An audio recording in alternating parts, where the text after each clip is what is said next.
On a voulu vous demander, vous qui parlez de sobriété régulièrement ces temps-ci, pensez-vous que nos modes de vie et nos pratiques de consommation soient au cœur du problème écologique?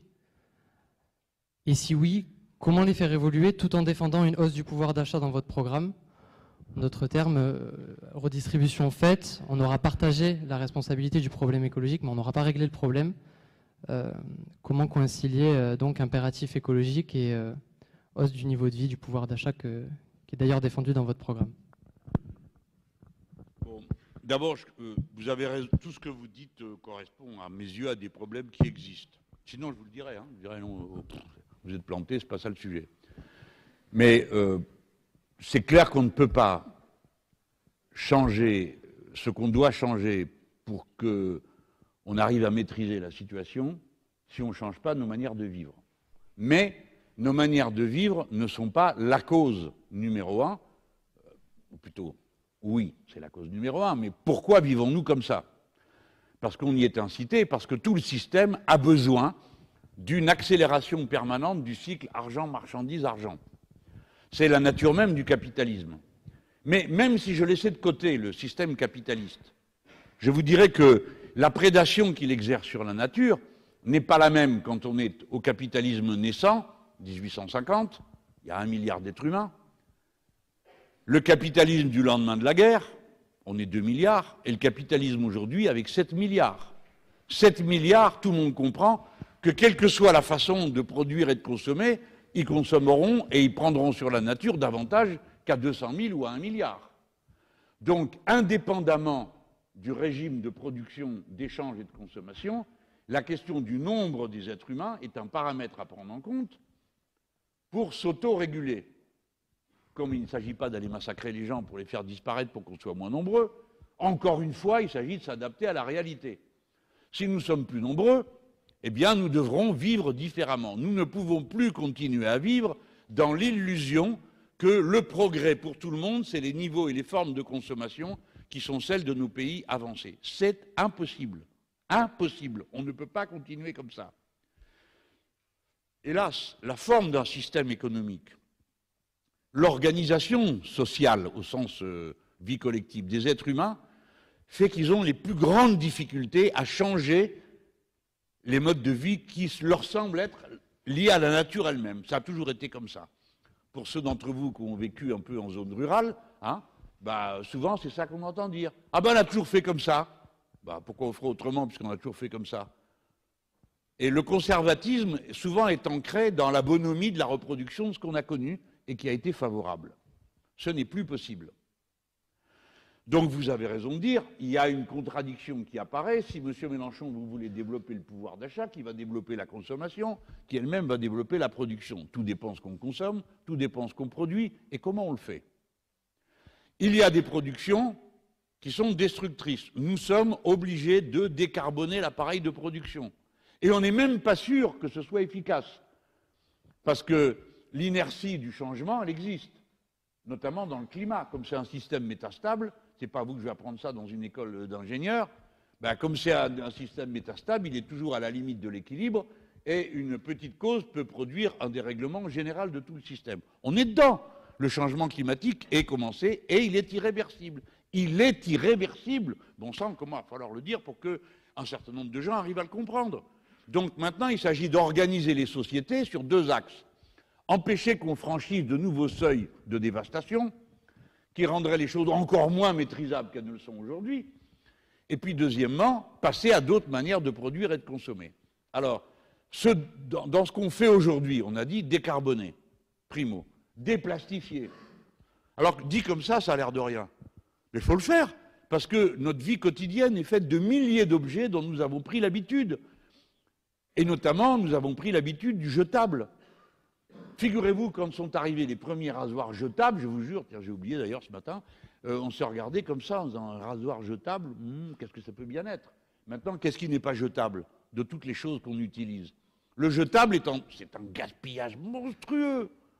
De la même manière, la manière de s'alimenter correspond à des normes d'apparence, de goût, qui sont un désastre.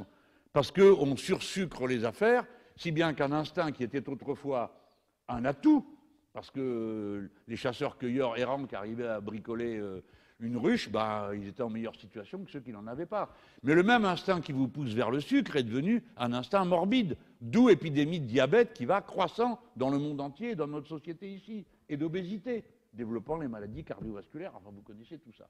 Donc tout ça doit changer, parce que tel que c'est là, ce n'est pas viable. Alors, est-ce qu'on connaît des situations où les êtres humains vont jusqu'à se tuer? Bah oui, oui, on en a connu plusieurs dans l'histoire de l'humanité, de sociétés entières qui ont continué, des variétures, à faire comme on avait toujours fait, et à l'époque, ce n'était pas du jetable et le reste, hein, mais leur manière de vivre a tout détruit, et se sont détruits eux-mêmes aussi au passage. Donc on sait que les civilisations sont mortelles. La nôtre, elle est globalisée. Et en se globalisant, elle a globalisé tous les risques. Vous venez de vous en taper un avec la pandémie. La pandémie est une maladie, évidemment, c'est une origine sanitaire, hein. Au départ, c'est un virus, mais le virus, il y est pour rien, il n'a rien demandé à personne. Vous chopez le virus parce qu'il y a des élevages concentrationnaires. Et que c'est par là que se fait la transition des animaux sauvages vers les animaux domestiques et ensuite vers les êtres humains. Est-ce qu'on a changé une seule règle dans ce domaine? Zéro.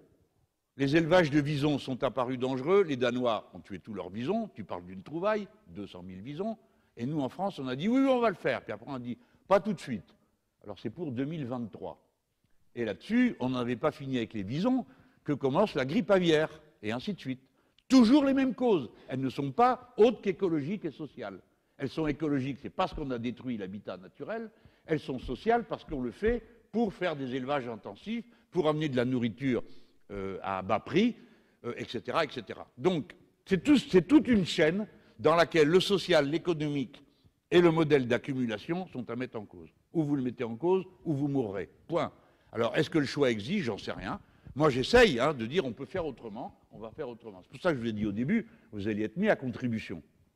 Parce qu'il faut produire de l'énergie dans d'autres conditions. Ça aussi, c'est un grand changement. Vous pouvez décider qu'on s'en fiche, mais moi, je ne m'en fiche pas. Je pense qu'il y a plein de gens ici qui ne s'en fichent pas. 59 réacteurs nucléaires dans un petit pays comme le nôtre, avec 67 millions d'habitants, c'est un danger inouï pour le pays. Inouï. Avec une centrale nucléaire qui est en amont de la capitale, avec des centrales nucléaires installées au bord de la mer. C'est un danger. Reconnaître le danger, ça n'est pas jeter la pierre à ceux qui ont fait les centrales, ça n'est pas jeter la pierre à ceux qui les font fonctionner, c'est se dire il y a un danger, on doit passer à autre chose. Jeunes gens, c'est à vous de trouver. On a les machines, il faut les construire en quantité suffisante, les installer à temps. Et puis on passera à autre chose, comme on est passé du foyer de bois à la vapeur, de la vapeur à l'électricité, et ainsi de suite. Enfin, qu'est-ce que c'est? C'est juste un défi humain. Alors, vous avez raison, le pouvoir d'achat développe la consommation, mais les petits, il ne faut pas tout mélanger quand même. Il y a ceux qui mangent rien aujourd'hui. Donc il ne faut pas en faire un problème globalisé au point où il n'y a pas de solution. La solution, c'est une répartition différente et une manière de vivre différente. Mais on commence par répartir différemment. Alors, le développement du pouvoir d'achat, oui, c'est une nécessité absolue.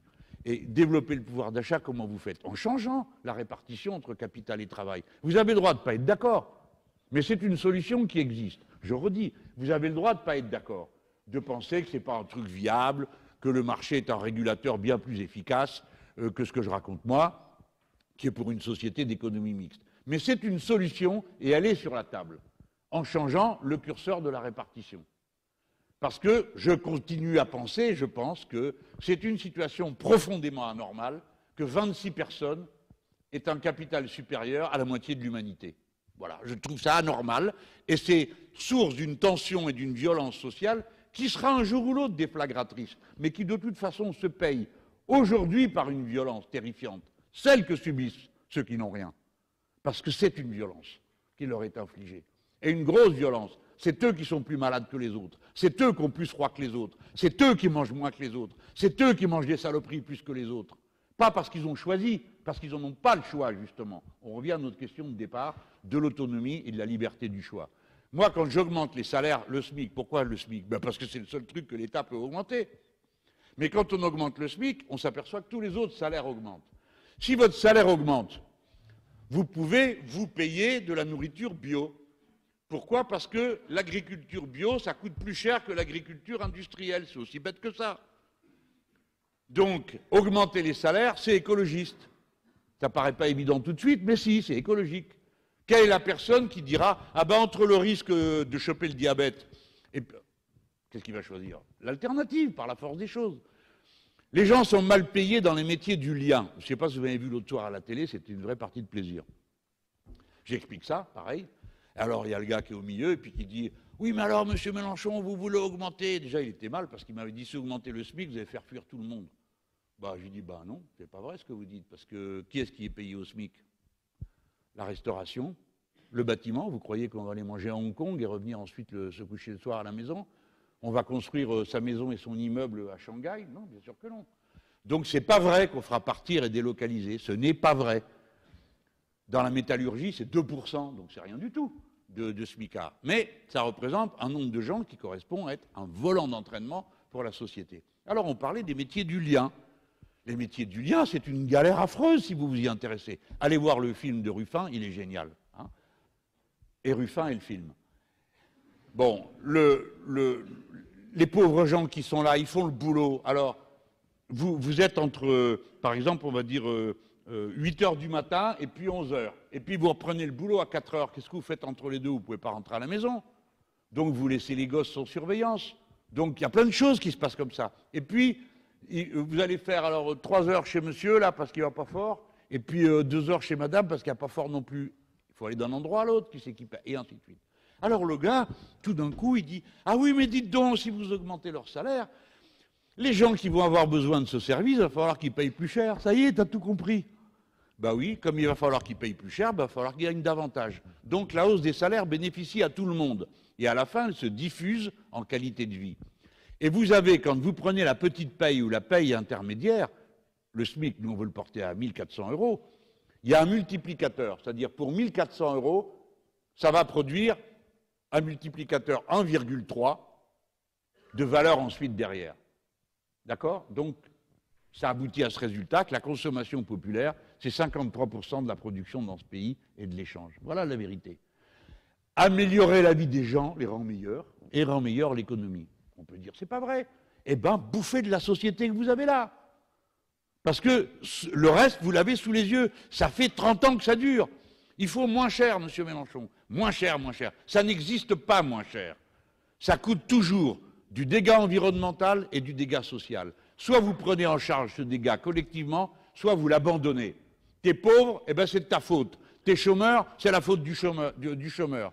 Et on raconte des histoires. Monsieur Mélenchon, vous vous rendez compte, il y a 1 million d'emplois qui ne sont pas pourvus. Alors tu grattes, c'est pas vrai. Tu découvres des triples, quadruples, machin. Et puis deuxièmement, eh ben d'accord, allez, on réquisitionne. 1, 2, 3, 4, 5, pouf, tu vas au boulot. 1, 2, 3, 4, 5, pouf, tu vas au boulot. Et après, vous aurez rempli votre million d'emplois, il vous en restera 5 millions sur les bras. Parce qu'il y a 6 millions de personnes qui sont dans cette situation. Donc il faut arrêter d'insulter les gens en croyant que c'est en fouettant qu'on fait avancer la société. Si vous créez plus de travail, plus de services, il faut partager le temps de travail et augmenter les salaires. Et on peut faire les deux parce que la masse qui a été accumulée et la masse qui continue à se produire, figurez-vous ce que c'est. Le temps de travail a été divisé par 2 dans le siècle précédent et la richesse produite, à supposer que ça soit de la richesse, a été multipliée par 50.